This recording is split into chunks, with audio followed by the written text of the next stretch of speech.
In today's episode, we are going to be looking at one of my favourite chords. I call this the triangle chord. It's actually called the D chord, but find out why I think that it's important that you remember this as the triangle chord coming up next.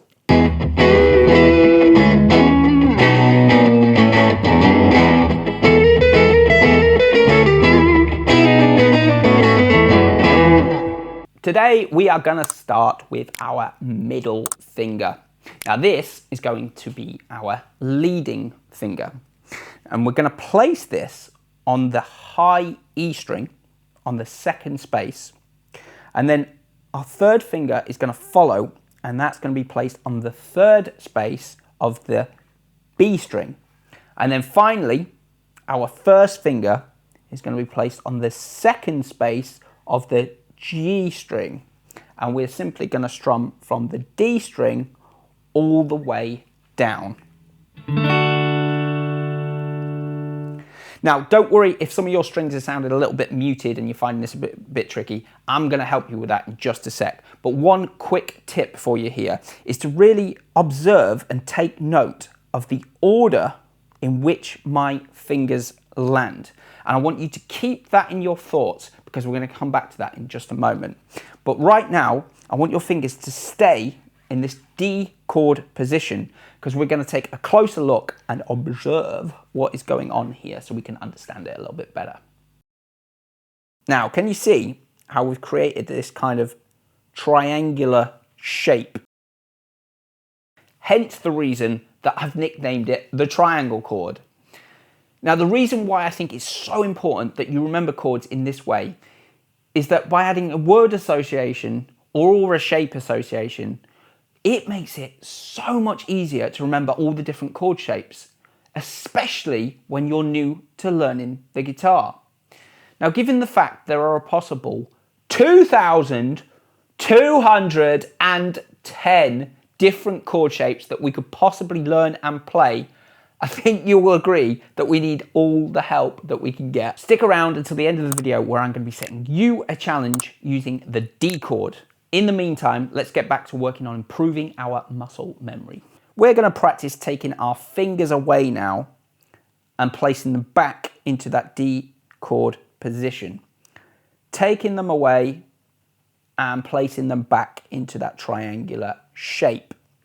Now, you can strum from the D string all the way down if you want to practice strumming each time, but the main focus right now is to just get used to that finger movement so we learn the muscle memory so we can play this chord shape every time we try.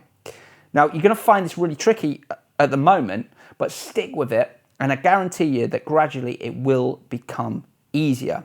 And I want you to keep going through that movement for the next few minutes, and whilst you're practicing that, I just want to go back to a point that I made earlier with regards to letting your middle finger lead, followed by the third, followed by the first. Allow this to happen. I always tell my students, let your fingers do the work. They know best. And I can give you an example right now. If I was to grab my cup of tea, my hands and my brain I've already made that movement happen before I've even had a chance to process what's going on.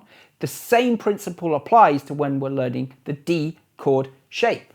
This is the reason that I can play the D chord without looking at my fretboard. Now, I don't expect you to be able to pick this up straight away.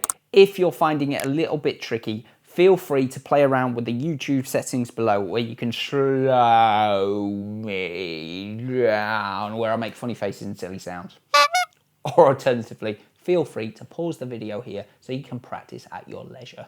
Pause video here. So once you feel like you're getting there, one of the best ways that I find helps track our progress whilst we're learning these chords is to set a timer for a minute. Could be longer, could be shorter, whichever you prefer. But the aim each day is to try and beat the amount of time so that you can correctly play that chord shape in the given time.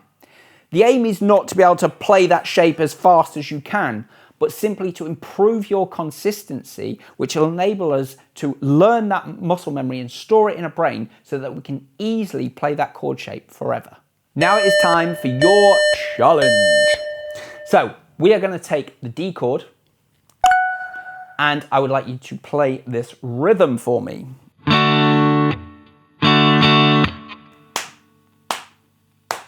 And again. 1, 2, 3, 4. Now, it's important that we take our hand away from the fretboard. And the reason that we do this is that by taking our fingers away, they are changing shape. And this process allows you to learn and practice that muscle memory movement that we need in order to be able to play the D chord. Now, as regards to the rhythm, we can use a word association here. So for example, if I say the words play the D chord stop and apply that to the rhythm that we were playing, it will sound like this. Play the D chord stop, 1, 2, 3, 4. And again, play the D chord stop, 1, 2, 3, 4. Now feel free to use your own word associations. I often find the sillier they are, the easier they actually are to remember. As long as the syllables line up, they will fit with that rhythm. Now if you master this, you have not only improved your strumming technique, you have also learnt the muscle memory and stored that in your brain forever, and you've improved your coordination between your left and right hand. So, well done. Now, I'm new to YouTube, so if this video has helped you, please remember to like, share and subscribe because it will really help my channel to grow. If you've got any video ideas, pop them in the comments below. Likewise, I would love to hear how you're getting on with your progress in learning this D chord shape. So let me know in the comments below. And remember, you've got this. You've been watching The Music Halls. I'm KH. Until next time, keep on rocking.